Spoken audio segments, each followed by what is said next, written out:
Hello, everybody, and welcome to Chapter 6, Lesson 1, Ratios and Proportions.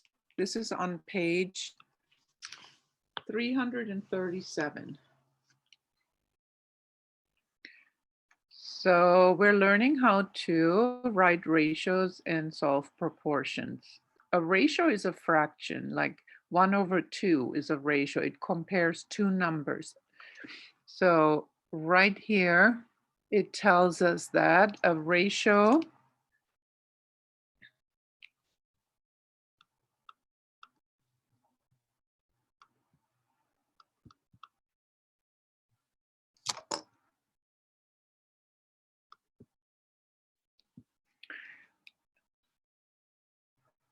is a comparison of two quantities or numbers by division. So the operation is division when you have a fraction, and order matters. So it's top divided by bottom. You can write the ratio of two numbers, which we call A and B. B cannot be 0 because you cannot have 0 in the denominator. In other words, you cannot divide a number by 0. There's no answer for that. You can write it in three ways. You can write it as a fraction, A over B. You can write it, I'm going to write that down here, A over B. Or you can use the dots in the middle, A to B. Now remember, A and B are numbers. Yeah, tells you that right here, any number. Or you can say A to B.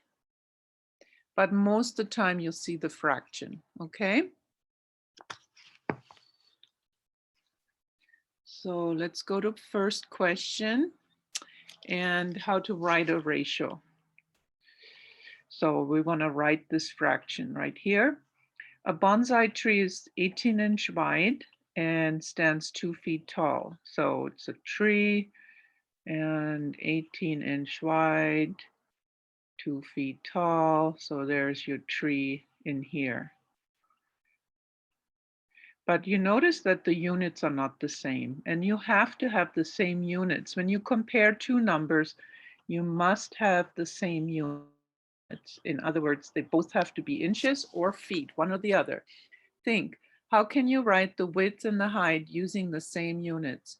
So you change the one that is easier to change. So you don't want a decimal answer when you change. Usually I change the smaller unit. No, I'm sorry, the opposite. Usually I take the larger measurement and change it to the smaller measurement. That way I don't have decimal numbers. I usually get a nice whole number. So let's just say you change the one that's easier. I'm going to start out like that.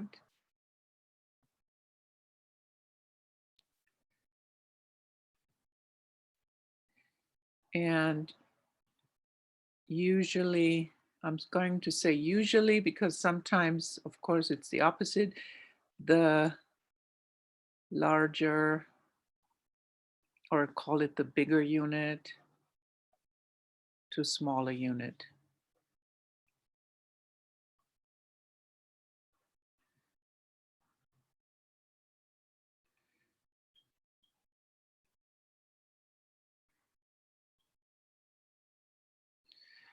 All right, let's look. We got 18 inches and 2 feet. I know that there are 12 inches in a foot.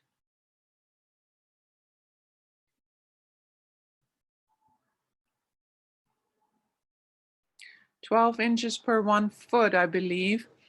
So 2 feet are equal to 24 inches. You see how I have a whole number? Had I done it the other way, then it would be harder because then you go, okay, it's 1.5 feet. That makes it a decimal. So it's up to you. You can do it either way, but you'll learn with experience that one way is easier. Okay, so I'm changing it both to inches. Now the wording says, what is the ratio? So the way they're asking the question, the order is important. It's mentioning the width first and then the height. So I'm going to write that here because you could get the idea to put height first. It's the width is first and then the height as mentioned in the sentence. Does that make sense? So my width, remember we're writing a ratio, a fraction, my width will be on top and my height will be on the bottom of my fraction. So I have width over height. So my width is 18. And I can use inches. I can say inches so that I see 18 to 24 inches. And that those two need to match. Okay. So in those cases, we want to reduce. By the way, we don't need to write this inches right now. As we do the math, I'm just going to use 18 over 24. And you want to reduce, try reducing or simplifying the fraction.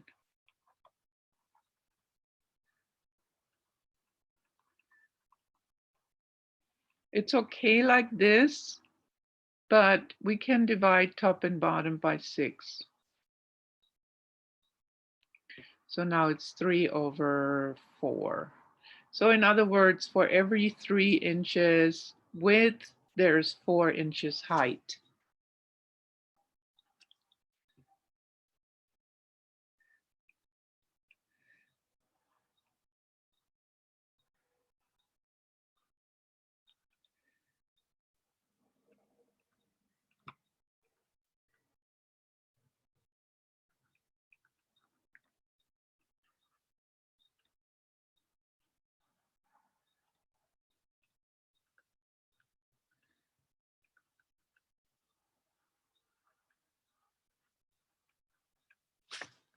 Okay.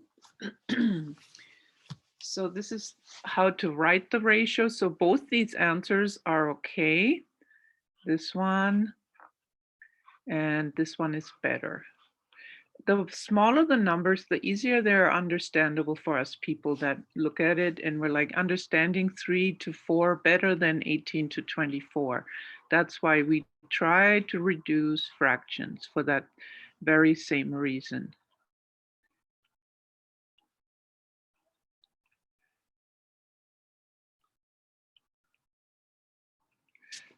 All right. I think that does it. We're done with this page, how to write a ratio correctly. Again, let me remind you, you must change the units to match. You cannot compare different units of measurement. And your order, the way that it's written in the sentence, the first one goes on top, the second one goes on the bottom. Okay. And if you want to use this as a decimal, you would say 3 divided by 4, not the other way around. And if you use your calculator, you're going to get 0.75. And that what that means is that the width is 0.75 or 3/4 of the height, always in every, that's called a proportion. Yeah. Or it's 3/4. Oh, yeah, that's the best way I can explain it. Okay. All right, next page. We are now on page 338. Correct. And those are examples for you to practice if you want. I'm going to do the first one. I guess I'm going to show you quite a few of these. Length of a tennis racket. So it's asking again, write the ratio of the first measurement to the second. Notice the order. Yeah, first to second. Order. So it's the first over second. Yeah, order matters. If you do it the other way around, it'll be incorrect. Yeah, it's the opposite. All right, let's look. The length of a tennis racket is 2 feet 4 inches. The length of a table tennis paddle is 10 inches. You know the They kind of look like that, right? They have this little, and then you hit the ball, and the tennis racket looks more like this, and it has this long handle with all those little netty things. That's that, and that's the paddle. So the tennis racket is 2 feet 4 inches. And so again, look, we do have feet and inches. And again, instead of changing the inches to feet, which is going to be a decimal, I'm going to change the bigger unit, which is feet, into inches. If you do it the other way around, it's okay, but it's harder. Okay, so 2 feet is 24. So I'll call it tennis racket. The first is the tennis racket, right? So my fraction will be tennis. I'll just shorten it over table. Tennis. So my 2 feet, that's 24 inches. And then the plus 4 is 28 inches, correct? And this is 10 inches. There you go. So if you're having a hard time changing the feet to inches, you can go online and look for conversion charts, and they might even do it for you. At least you will find out how many inches are in a foot, that type of information. Yeah, they are all over Google, conversion charts, feet to inches. Yeah, 12 inches per foot makes it 24 plus the 4 is 28. The inches you can cross, let's divide. We want to reduce. 28 and 10 is divisible by 2. So that's 14 over 5 inches.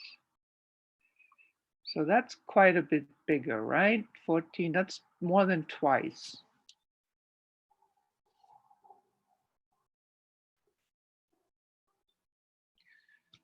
Yeah. This shows that the tennis racket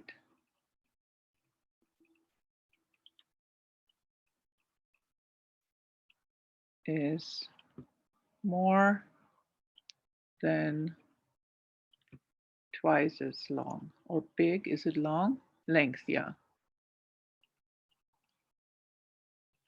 And to show how much longer you can divide, if you divide 14 divided by 5, not the other way around, do not do this. This is not going to be the same. It's incorrect. You do the order from top to bottom. Use a calculator. 2.8, my gosh, it's almost 3 times. 2.8. So I'm going to change that to almost 3 times as long.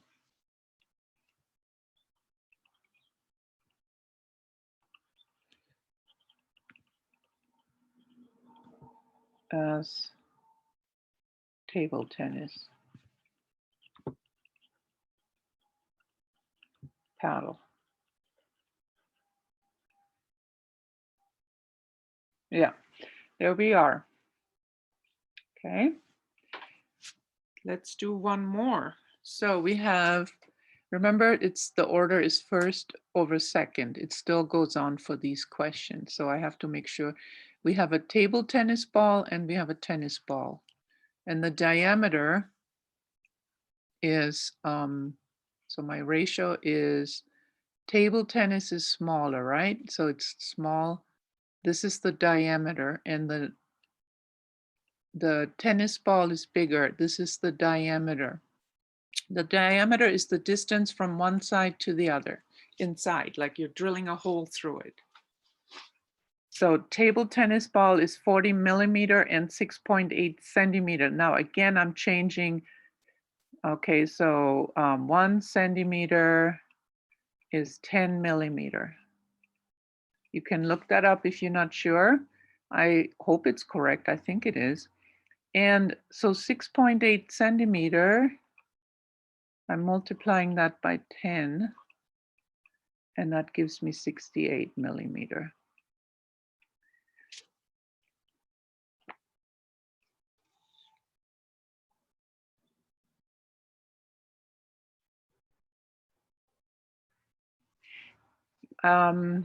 You know what I did when I actually worked this out? I'm just looking at it. I actually changed the millimeter to centimeter because this is easy also.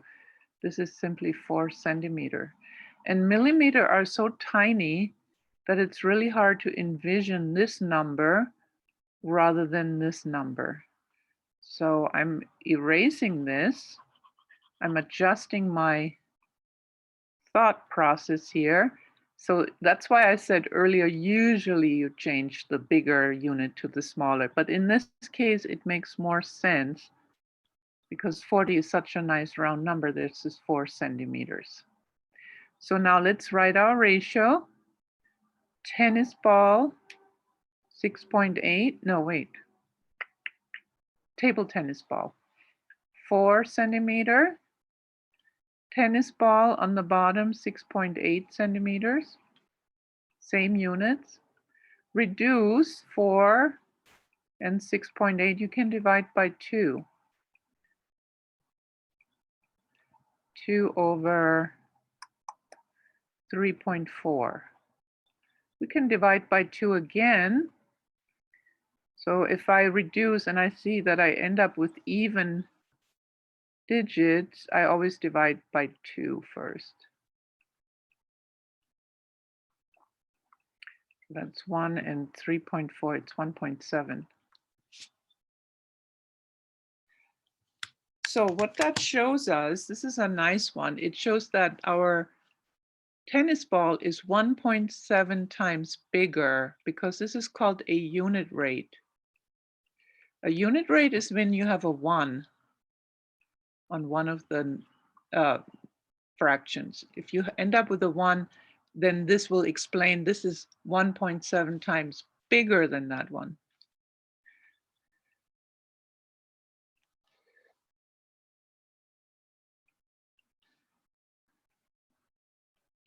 And it's the diameter, right? We're talking about the distance from this to here. This is the number we're looking at.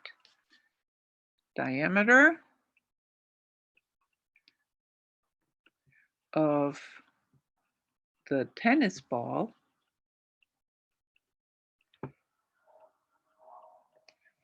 is 1.7 times, this is the clue here, it's a times as big as the table tennis ball.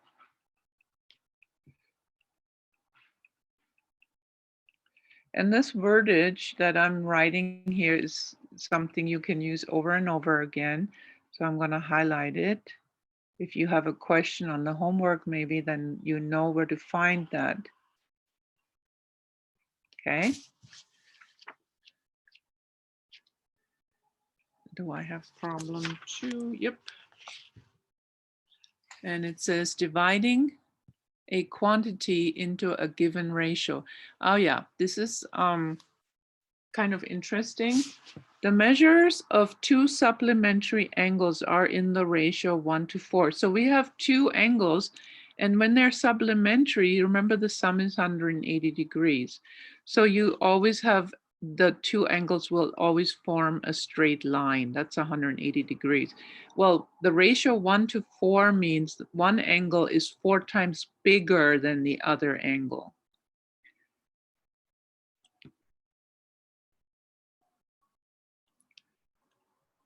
Remember the word times, right?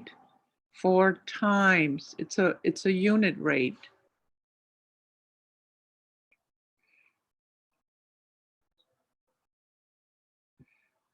Than the other one. There's two angles and they form a straight line. So it could be something like that, right? This is the first angle, the smaller one, And then this is the larger one. It's four, the number here is 4 times as big as this one. And we can figure out what they are. What are the measures of the angles? So remember the sum is 180, but you could trial and error and pick numbers and see. That's one way to do it. But I'm going to use what's called algebra. So I'll say let X be the first angle. And then of course the other one, then 4 times X or 4X is the second angle, right? Because it's 4 times the number, this one. The word times indicates multiplication. And because in my algebra, we don't really times it like that, we just simply write 4x. This is the same as 4 times x, okay? So remember, I have to write an equation. And because anytime there's x involved, you have to set up an equation, and it's the sum of these two is 180. So there's your equation. It's x plus the other one is 180 degrees, right? So that's 5x and divide by 5. Use your calculator. Don't let me do all the work. Stop your video, get your calculator, practice using that thing with your 36. So what was x? Look at x is the first angle. So now I know that this angle here is the first one. The smaller one is 36 degrees. I should say the smaller angle. I'll erase that. I don't like how I wrote first. So smaller. And then this one is 4 times as big. And then the one that's 4 times as big, I can find by multiplying 36 times 4. So that's 144 degrees. And when you add those, you will find that they add to 180, which is supplementary.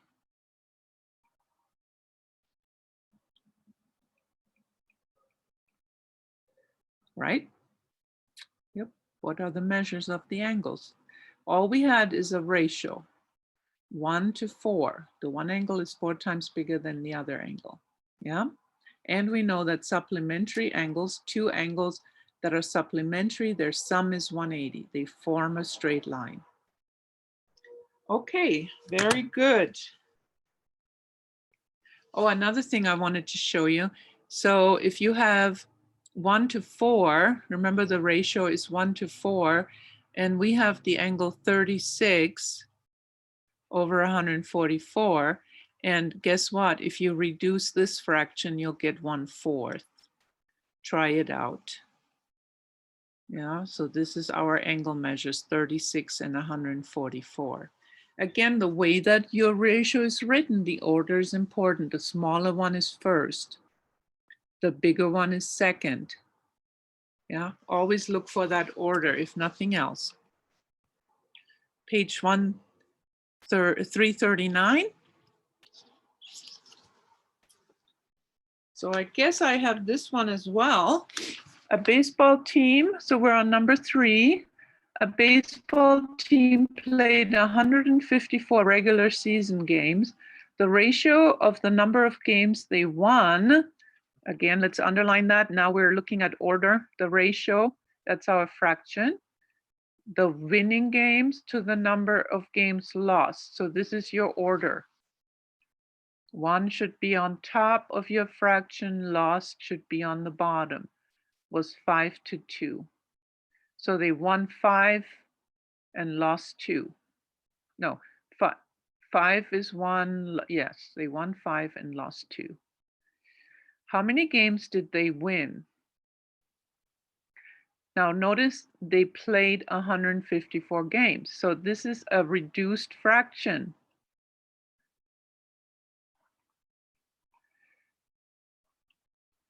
So we don't know exactly what the real number is, right? This is just our ratio.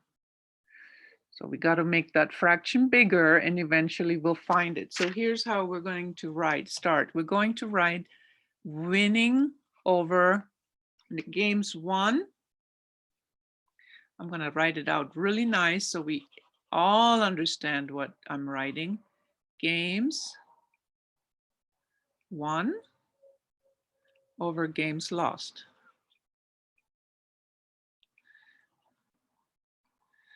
So that's our ratio. Now remember, the only clue we have is our reduced fraction, 5/2. But remember that would just mean they played 7 games, 5 winnings, 2 lost. But they played 154 games. But the ratio will stay the same. So a little thing you can do is simply attach an X and then write an equation. So that means 7x.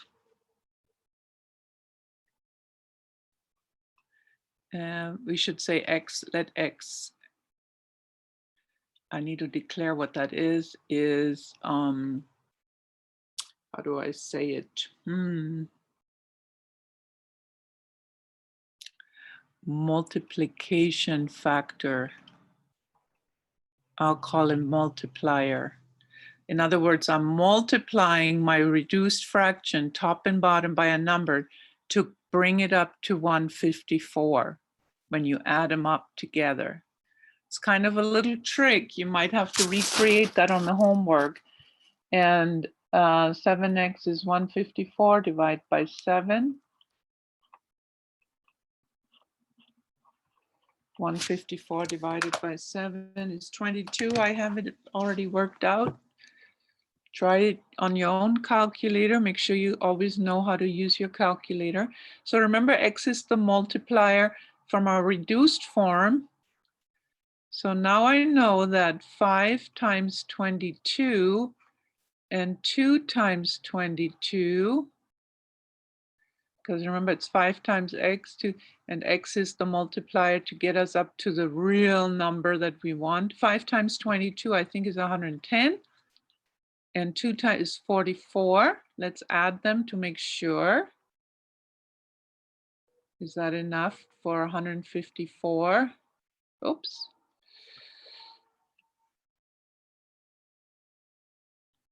4, 5. So that works out.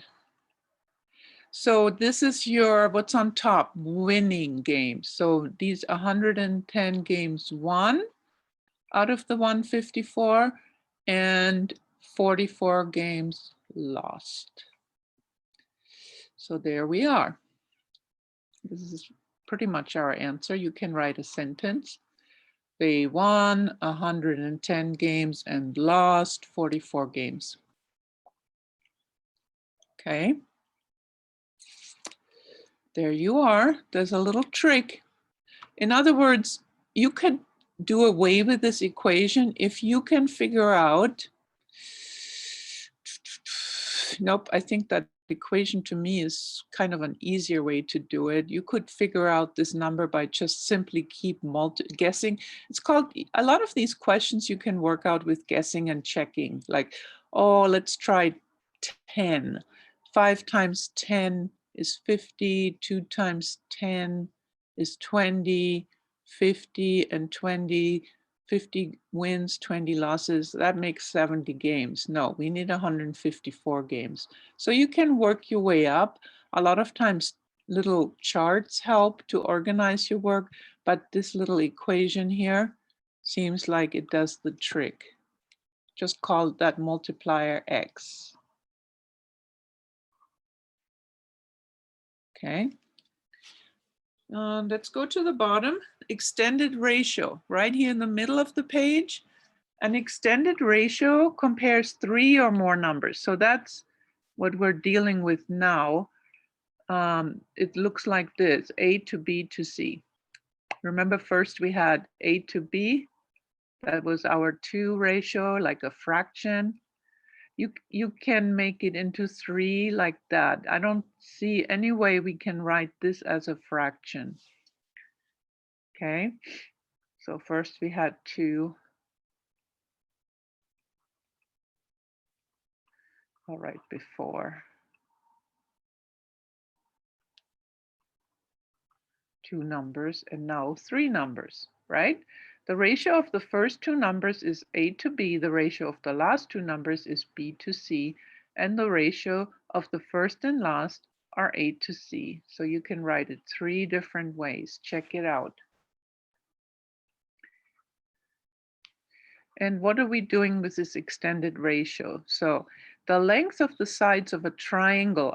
See, a triangle, how many sides does a triangle have? 3 sides. So I'm already thinking in my head, that's why we need this 3 ratio, or in the extended ratio 4 to 7 to 9. So these are the sides.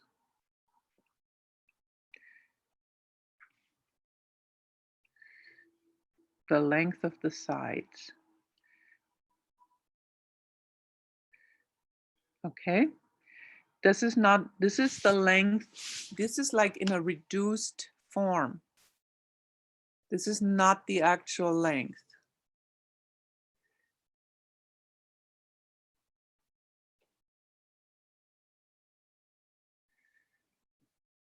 It's just that ratio is giving to you.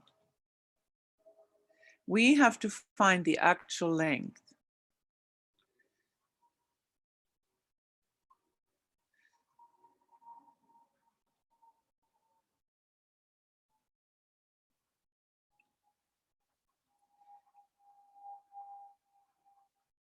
So that's our job. So remember, it's a triangle, some kind of triangle. And how long are all 3 sides if this is the ratio of 3 sides? The smallest, the middle, the largest side.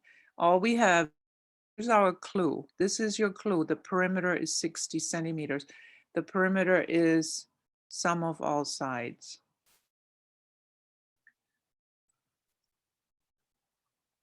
So when it's the sum of all sides, then you know this is a good way to set up an equation. How do you use the extended ratio to write the equation?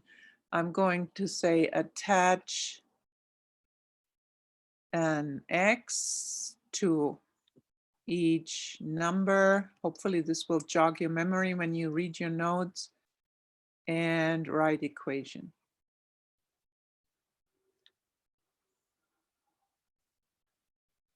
And again, the x is the multiplier. Let x be the multiplier. So we have 4x, so I'm attaching an x to the 4, plus, remember, the perimeter is the sum, that indicates plus, adding, plus 7x, plus the 9x, and that's our multiplier. Oops. And the sum is 60, the perimeter, right? Perimeter is 60. So there's your equation. And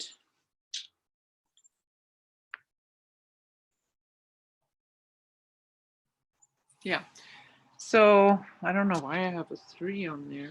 What was I thinking? 4 plus 7 plus 9 is 20x, correct? So you combine, oh, darn it. You combine your like terms.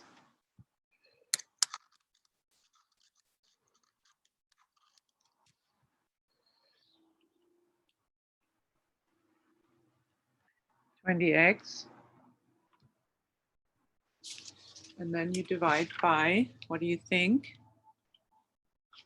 You guys equation solvers out there? Divide by 20. Hang on a minute.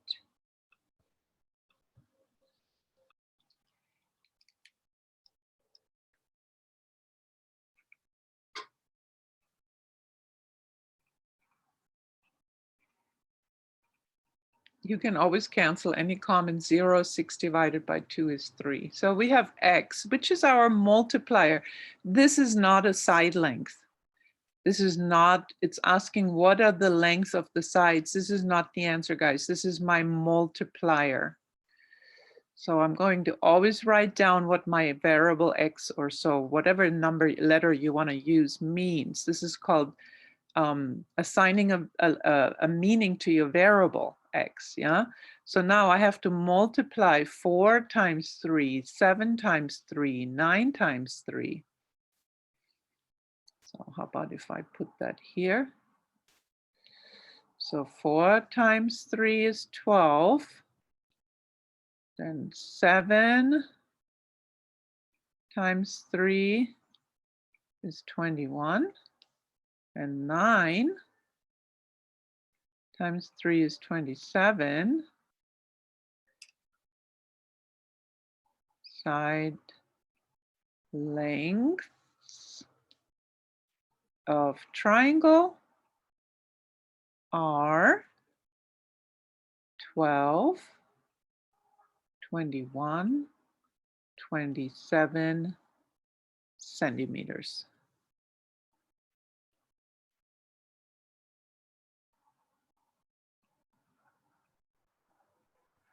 Voila.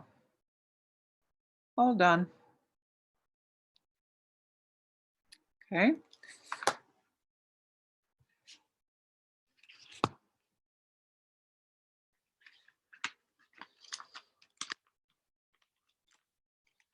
All right, next page, guys. What do I have? Not much. Page 340 looks pretty empty. So we are here. We just got a bunch of box. There's examples you can, so you can say 6x plus 7x plus 9x is 88 and then solve for x, but that's just your multiplier. Okay, essential understanding. If two ratios are equivalent or equal, let me underline, make sure you always go back to these when you do your homework.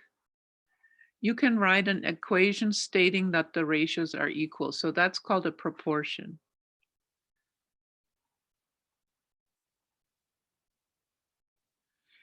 So that's a proportion.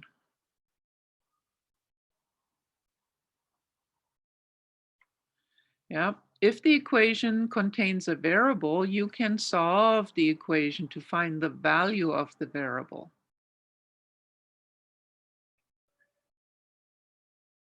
So if you have a proportion, two equal ratios like that, and one of them is unknown, you can find that number easily. Okay, I'm going to show you how. Okay, I'm not too keen on knowing what extremes and means are. That's really not relevant for our lesson. An equation that states that two ratios are equal is called a proportion. I already wrote it. The first and last numbers of a proportion are the extremes. The middle two numbers are the means. Not that important. I never know which one is which, to be honest. But you can study it if, oh, I guess these are the extremes and these are the means. No, these are the extremes, these are the means. Oh, well. So what are we doing here? This is important though. The cross product. If I say to you, use the cross product, that's what I'm talking about. Then you need to come back here and look. In a proportion,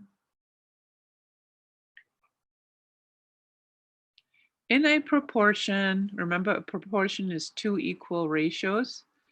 The product of the extremes equals the product of the means. So what that means is, why are they calling it cross product? Because you multiply across. So 3 times 4 is 12, and 6 times 2 is 12 as well. That's called the cross product. You multiply, that means multiply across.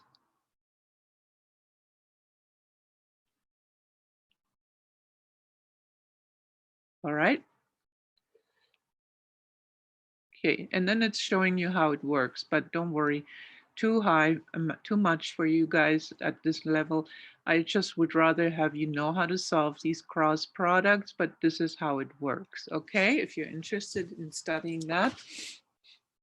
And we're going to the next page, which is 341, and let's solve that. So we're looking at a proportion here. Notice we have two equal ratios, but one of the numbers is missing. It's called A. We need to find what is the solution, find A.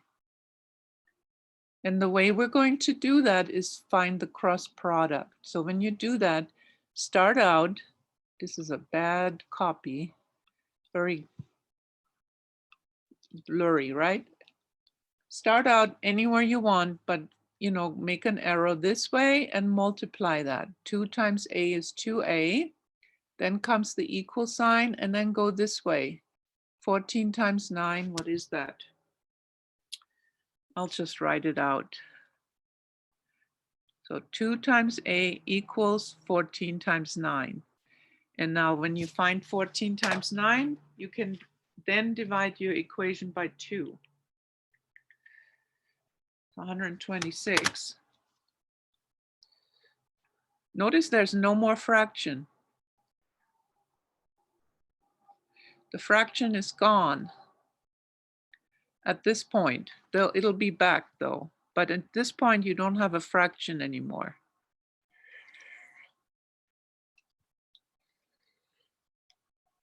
To A, what did I say, 126? Yep. So and then you divide by 2. Now you got a fraction again, but it's just to divide. That's 3, I believe. Correct? So in other words, 9 over 2 is the same as 63 over 14. So this is a correct, i.e. 9 over 2 is the same as 63 over 14. Now the ratio, 9 over 2, when you divide, 9 divided by 2 is 4.5, I believe. And then try 63 divided by 14. It's also 4.5. So that's a good way to check if you've done it right by dividing. But when you divide, make sure you divide top divided by bottom, top divided by bottom, not the other way around. Okay, so that's called the cross product, to find a missing number. Let's see what the next one does. Notice this is a little more tricky. We're going to put parentheses around, this is called a binomial because it has 2 parts. We're going to shove that together. We're looking for M. Find M, the missing number. So cross product. So anywhere you want to start, you could go this way times that, and then that way times that. But you got to keep the same order. That's the only thing. You cannot mix and match. So I'm going to do it the opposite just to show you. 15 times M is simply 15M equals, now you have your equal sign, and then you multiply this times that, but don't worry, you're just going to write it out like that first, so that you're not doing 2 things at once and you don't get, and you get messed up. No more fraction at this point.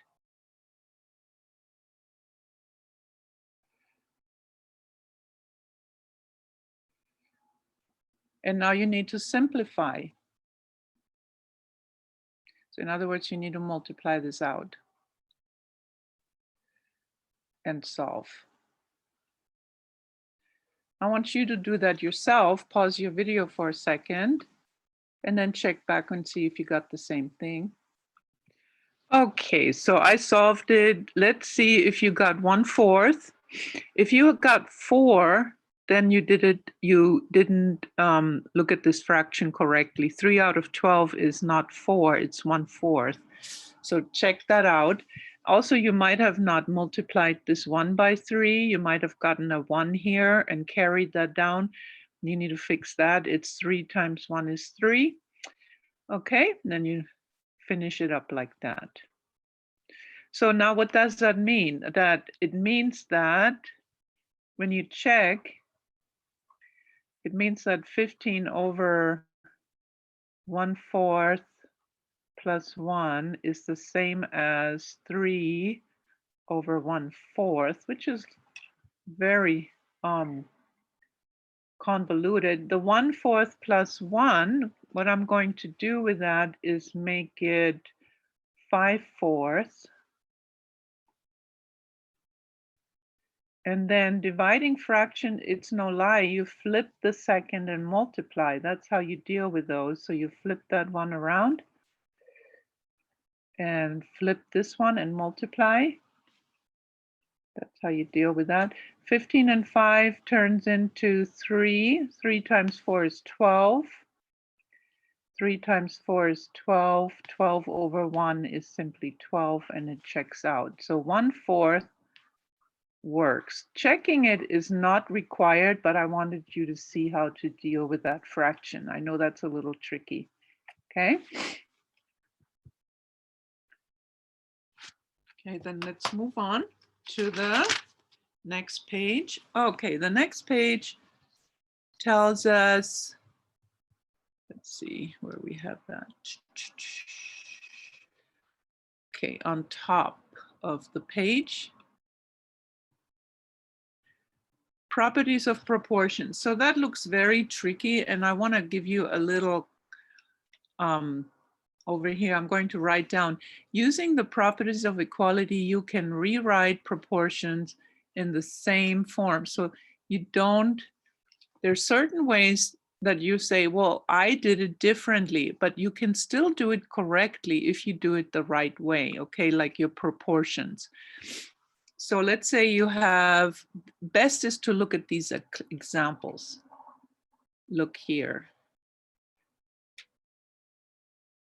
Write the reciprocal, so you can flip them around, switch top and bottom, and you still have the same ratio. You can switch or flip across, you can flip the numbers across and you still have the same ratio.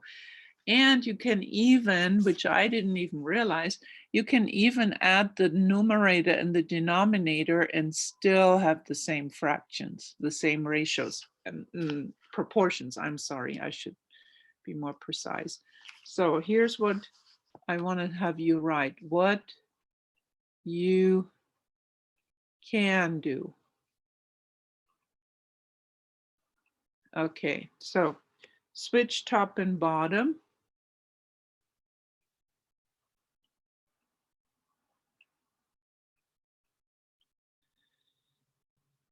On both.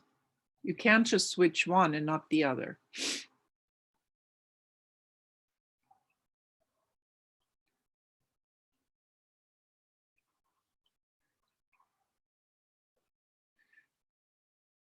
Okay, so we can do that. And then you can switch the numbers across. That's why this is the across arrow.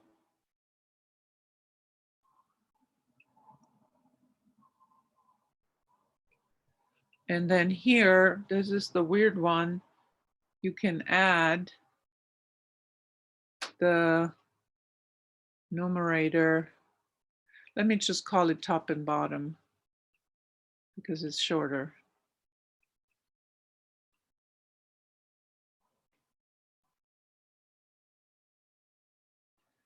Okay, so look at what they did. 2 plus 3, which is 5 over 3, is equal to 4 plus 6, which is 10 over 6. So that's still the same proportion as 2 over 3 is 4 over 6. That's weird, huh? Okay. Okay, so those are the things you are allowed to do. Everything else, you're probably going to end up doing it wrong. So important when you do things, if you flip things around, you got to do it for both. And the order matters when you deal with these fractions and proportions. So let's look. For parts A and B, use the proportion. Here's our given proportion. This is where you start.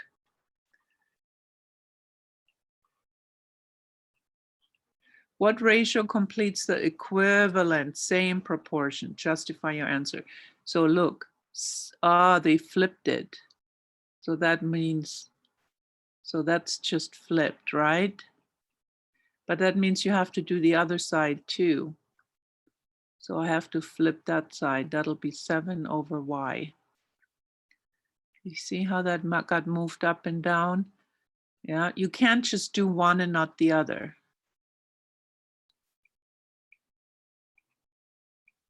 Okay, so what's this one here?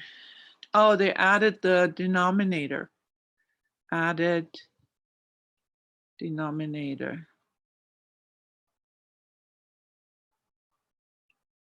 So then we have to add the denominator here. So that would be x plus 6. And you keep that the same. Okay. So those are 2 examples. Now we're over here. Oh yeah, this thing up here on that last. So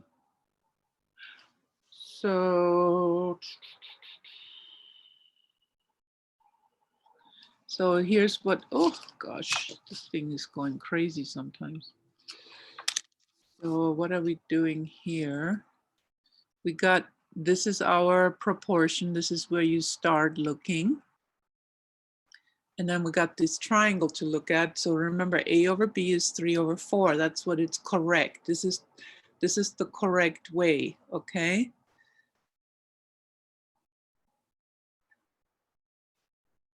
So in other words, this over this, whatever this number is, this length is the same as 3 over 4.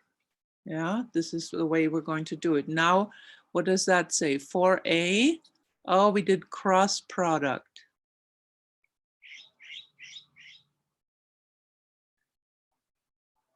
I see that because it's 4 times a, and here's 4a, then we have to do that one, is 3 times b, cross product. Okay, and then over here, a plus b, oh, they added denominator.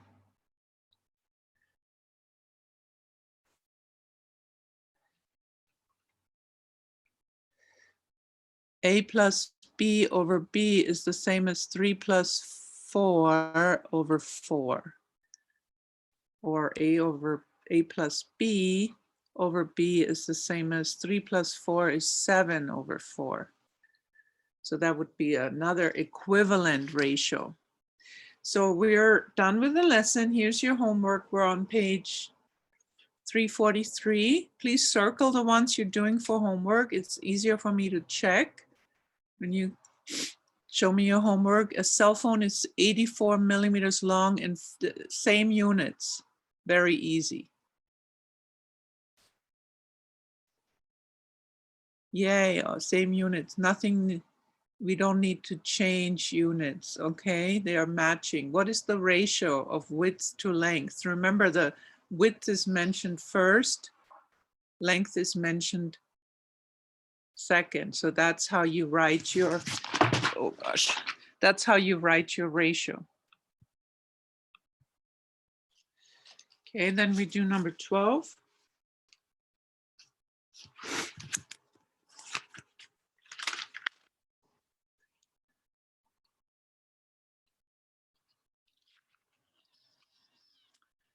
Then this is one where you have to attach the X. And then 2 angle measures are in the ratio of 5 to 9. So this is the smaller angle. This is the larger angle. Write expressions for the 2 angle measures in terms of variable X. All you have to do is attach an X. So that's not even solving an equation. You don't even have to do that. Then we're next page, we have number 13. So do cross product.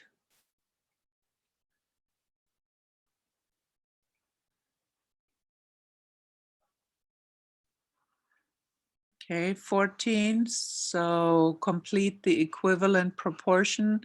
See page, that was page 342 top.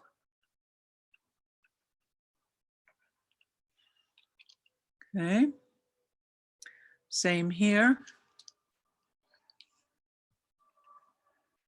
Same thing here and here. Page 345, 15, 16, and 17. And here's your error. See what they did wrong. Oh, I already see it. Remember it? Remember cross product.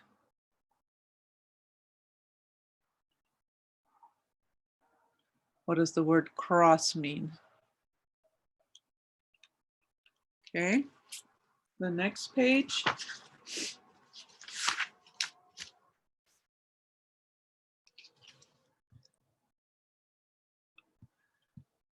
This is the page with the two faces, 346. You're going to do 24 and 25. To draw a face, you can sketch the head as an oval and then lightly draw horizontal lines to help locate the eyes, the nose, and the mouth. You can use the extended ratios shown in the diagram.